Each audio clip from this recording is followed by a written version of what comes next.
আজ আমি নিয়ে চলে এসেছি একদম নিরামিষ চিড়ের পোলাও।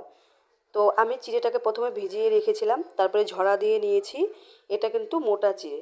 এবার আমি কড়াইতে ঘি দিয়ে কাজু আর কিশমিশটাকে ভেজে নিলাম, এটাও আমি ভিজিয়ে রেখেছিলাম।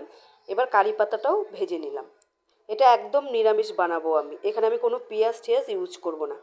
এবার আমি কড়াইতে একটু সাদা তেল দিয়ে সেখানে ফোড়ন দিয়ে দিলাম গোটা জিরে, সর্ষে, তেজপাতা, গোটা গরম মশলা। তারপরে দিয়ে দিলাম চিড়েগুলো।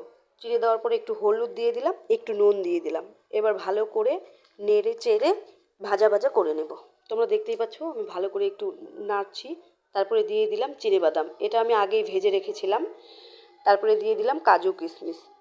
আমার কিন্তু পোলাওটা প্রায় হয়ে এসেছে। এবার আমি এখানে কারি পাতাটা যে ভেজে রেখেছিলাম সেটাকে একদম মিহি করে দিয়ে দিলাম।